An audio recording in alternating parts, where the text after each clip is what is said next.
Hello students, Omkar classes में आप सभी स्टूडेंट्स का स्वागत है। आज हम क्लास 10th के साइंस में पढ़ेंगे निर्देशांक ज्यामिति की चिन्ह परिपाटी। तो चलिए देखते हैं निर्देशांक ज्यामिति की चिन्ह परिपाटी में क्या हो रहा है।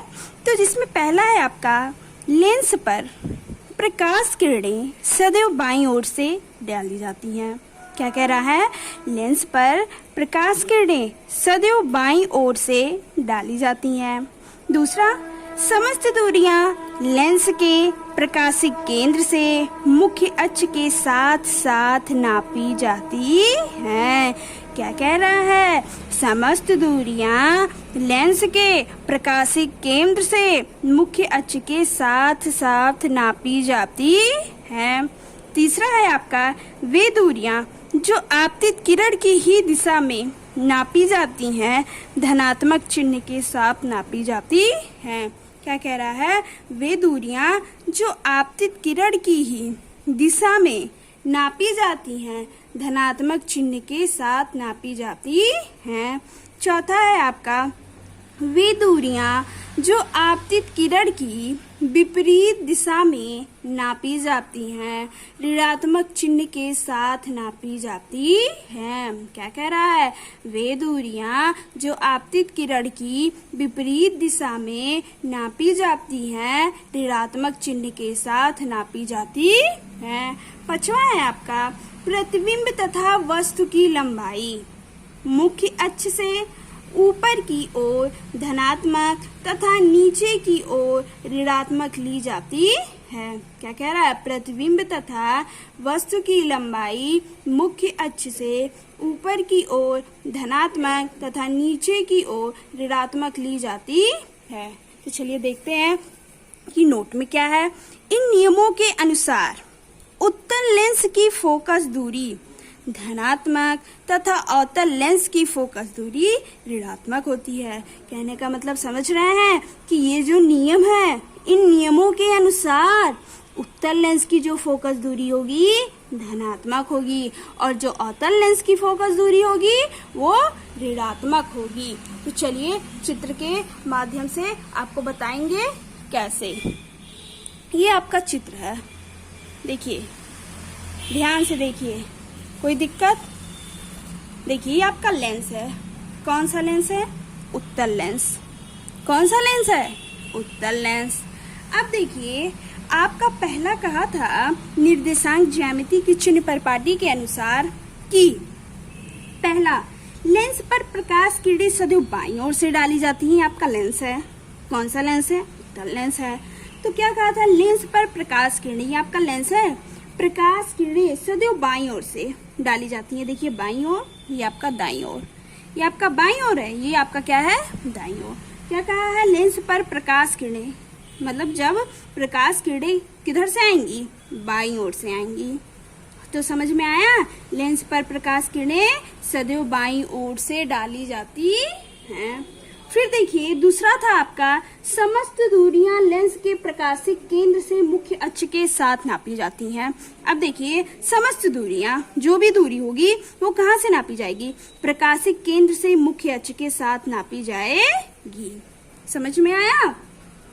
वे दूरियां जो आपतित किरण की ही दिशा में, तीसरा क्या कह रहा है? वे दूरियां जो आपतित किरण की ही दिशा में नापी जाती हैं, धनात्मक चिन्ह के साथ ली जाती हैं। अब देखिए वे दूरियां जो आपतित किरण की दिशा में नापी जाती हैं, धनात्मक, है ना? तो जब भी आपतित किरण की दिशा में दूरियां नापी जाएंगी वो क्या होंगी? धनात्मक। चौथा है आपका वे दूरियां जो आपतित किरण की विपरीत दिशा में नापी जाएं। क्या कह रहा है? वे दूरियां जो आपतित किरण की विपरीत दिशा में, यानी कि इधर नापी जाएं तो क्या होंगी? ऋणात्मक चिन्ह के साथ नापी जाएंगी। कोई दिक्कत है? अब देखिए कह रहा है प्रतिबिंब तथा वस्तु की लंबाई। पछवा आपका प्रतिबिंब तथा वस्तु की लंबाई, ये प्रतिबिंब है आपका, ये क्या है? वस्तु है। समझ में आ रहा है? ये वस्तु है आपका, ये आपका प्रतिबिंब है। तो कह रहा है प्रतिबिंब तथा वस्तु की लंबाई मुख्य अक्ष से ऊपर की ओर, ये क्या है? ऊपर की ओर क्या होंगी? धनात्मक तथा नीचे की ओर ऋणात्मक ली जाती हैं। तो समझ में आया क्या कह रहा है? प्रतिबिंब तथा वस्तु की लंबाई मुख्य अक्ष से ऊपर की ओर क्या होंगी? धनात्मक, तथा नीचे की ओर क्या होंगी? ऋणात्मक। तो समझ में आया। और हमने एक बात आपको बताया था कि इन नियमों के अनुसार उत्तल लेंस की जो फोकस दूरी होगी वह क्या होगी? धनात्मक, तथा अवतल लेंस की फोकस दूरी क्या होगी? ऋणात्मक। तो समझ में आया कि हमारा निर्देशांक ज्यामिति की चिन्ह परिपाटी में क्या हुआ है।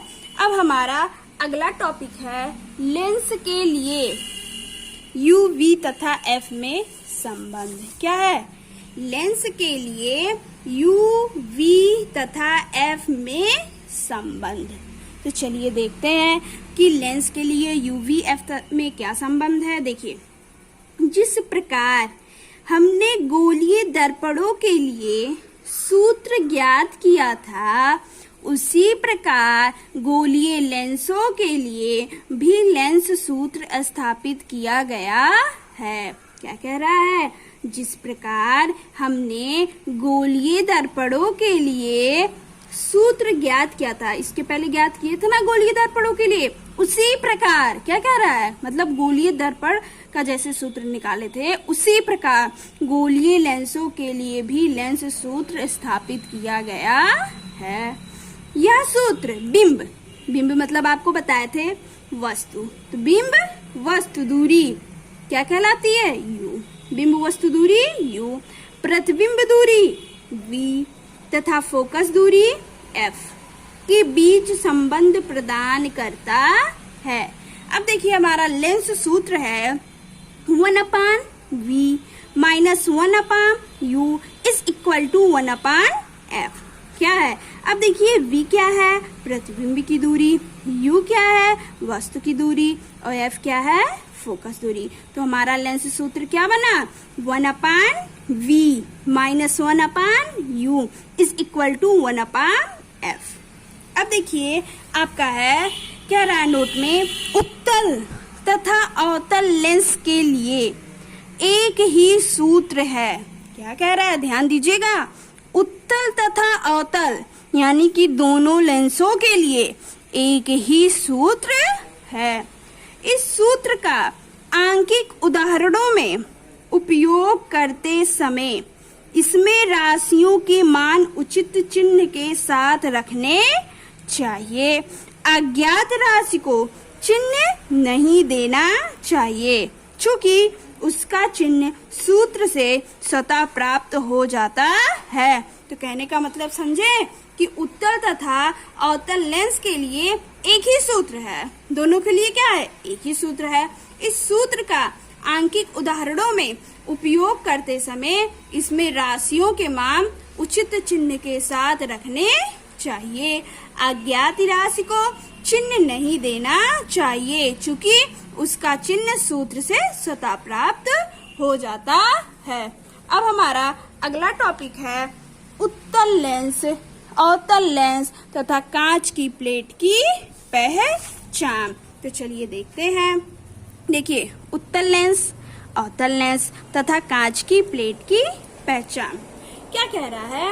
यदि हमें एक उत्तल लेंस, एक अवतल लेंस तथा एक साधारण कांच की पतली प्लेट दी जाए तो इनकी पहचान निम्नलिखित दो विधियों से की जा सकती है। समझे कहने का मतलब, यदि हमें एक उत्तल लेंस, एक अवतल लेंस तथा एक साधारण कांच की पतली प्लेट दी जाए तो इनकी पहचान निम्नलिखित दो विधियों से की जा सकती है। अब चलिए देखते हैं कि वो दो विधि कौन सी है। तो देखिए, पहला है आपका स्पर्श करके। तो चलिए देखते हैं। उत्तल लेंस बीच में मोटा तथा किनारों पर पतला होता है। इसके विपरीत अवतल लेंस बीच में पतला तथा किनारों पर मोटा होता है। कांच की प्लेट सब स्थानों पर समान मोटाई की होती है। चलिए देखिए, समझते हैं। कह रहा है जो उत्तल लेंस होता है, क्या उत्तल लेंस बीच में मोटा तथा किनारों पर पतला होता है। आपको हमने बताया था कि उत्तल लेंस कैसे होता था। उत्तल लेंस क्या होता था, बीच में मोटा तथा किनारों पर क्या होता था, पतला होता था। पता है ना आपको उत्तल लेंस किसे कहते थे। उत्तल लेंस बीच में मोटा होता था तथा किनारों पर क्या होता था, पतला होता था। ठीक इसके विपरीत अवतल लेंस बीच में क्या होता था, पतला तथा किनारों पर क्या होता था, मोटा होता था। तो समझ में आया, उत्तल लेंस और अवतल लेंस। इसके ठीक विपरीत अवतल लेंस है, वह क्या होता था, बीच में पतला तथा किनारों पर मोटा होता था। अब है कांच की प्लेट, जो सब स्थानों पर समान मोटाई की होती है। मान लीजिए कांच की प्लेट है, ठीक है, वो क्या होंगी, मतलब कि ओनली वन कांच है केवल, तो क्या होंगी, सभी स्थानों पर समान मोटाई की होती है। तो समझ में आया। अब आपका दूसरा है प्रतिबिंब देखकर। क्या है, प्रतिबिंब देखकर। तो चलिए देखते हैं। दिए गए लेंस को छपे पृष्ठ के ऊपर रखकर थोड़ा ऊपर उठाने पर यदि अक्षर बड़े दिखाई दे तो दिया हुआ लेंस उत्तल है, और यदि अक्षर छोटे दिखाई पड़े तो अवतल है, और यदि अक्षर उतने ही बड़े दिखाई पड़े तो कांच की प्लेट है। चलिए कहने का मतलब समझते हैं। कह रहा है दिए गए लेंस को छपे पृष्ठ के बोला, मान लीजिए किताब है आपका, ठीक है। अब क्या करेंगे, कहा है छपे पृष्ठ के ऊपर रखकर थोड़ा ऊपर उठाने पर, अगर मान लीजिए लेंस है, ये आपका बुक है, ठीक है, तो हम क्या किए, उसके ऊपर रखे लेंस को। अब क्या करें, जैसे ऊपर उठा रहे हैं तो अक्षर अगर बड़े उठाई दे रहे हैं, ये अक्षर जो है बड़े दिखाई दे रहे हैं। कहा है ना, छपे पृष्ठ के ऊपर रखकर थोड़ा ऊपर उठाने पर यदि अक्षर बड़े दिखाई दे, तो अक्षर क्या होंगे, जैसे मान लीजिए बुक है आपका, जैसे जैसे हम उठा रहे हैं क्या हो रहे हैं, बड़े दिखाई दे रहे हैं। जैसे जैसे ऊपर उठा रहे हैं क्या हो रहे हैं, बड़े दिखाई दे रहे हैं। तो दिया हुआ लेंस उत्तल होगा। क्यों, क्योंकि क्या हो रहे हैं, जैसे जैसे हम उसको ऊपर उठा रहे हैं अक्षर क्या हो रहे हैं, बड़े दिखाई दे रहे हैं। और यदि अक्षर छोटे दिखाई पड़े तो अवतल है। और वही क्या करें, अगर हम बुक है रखे हैं और लेंस लिए हैं हाथ में, और अगर हम जैसे ऊपर उठा रहे हैं और क्या हो, धीरे धीरे छोटे होते जाएं तो वह कौन सा होगा, अवतल। समझ में आया। और यदि अक्षर उतने ही बड़े दिखाई पड़े तो कांच की प्लेट है। क्या, अगर बुक है आपका, अगर हम फिर लगाएं तो क्या, अगर लेंस लगाए हैं ना, अगर बड़े दिखाई दे ना छोटे दिखाई दे, क्या हो, बड़े ना बड़े हो ना छोटे हो, एकदम क्या हो, समान हो, उसी आकार के हो, तो क्या मानेंगे हम कि वह कांच की प्लेट है। तो समझ में आया कि प्रतिबिंब देखकर कैसे होता है, दिए गए लेंस को छपे पृष्ठ के ऊपर रखकर थोड़ा ऊपर उठाने पर यदि अक्षर बड़े दिखाई दे तो दिया हुआ लेंस कौन सा होगा, उत्तल होगा। और यदि अक्षर छोटे दिखाई पड़े तो क्या होगा, अवतल।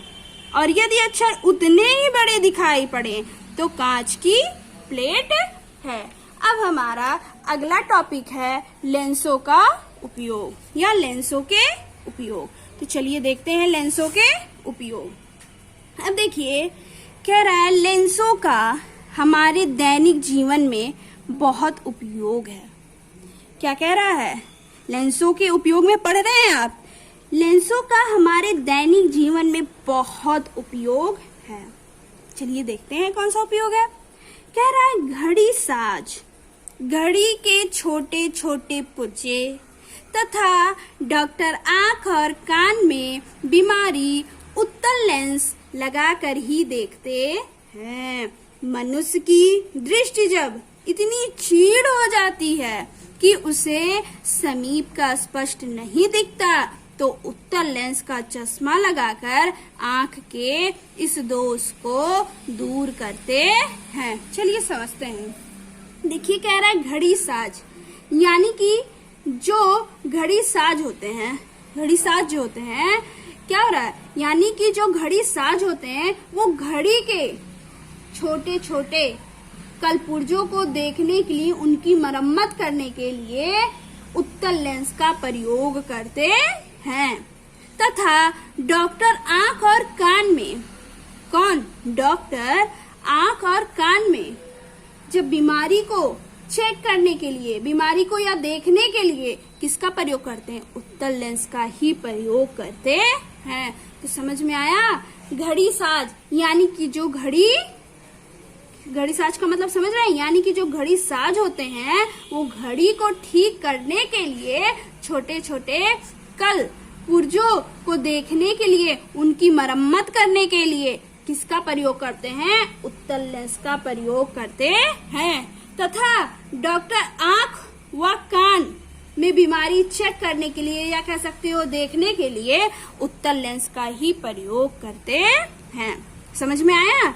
मनुष्य की दृष्टि जब इतनी क्षीण हो जाती है, क्या कह रहा है? मनुष्य की जब देखने की मतलब शक्ति जो होती है, क्षमता, वो इतनी क्षीण हो जाती है, क्या होता है कि उसे समीप का स्पष्ट नहीं दिखता, तो उत्तल लेंस का चश्मा लगाकर आंख के इस दोष को दूर करते हैं।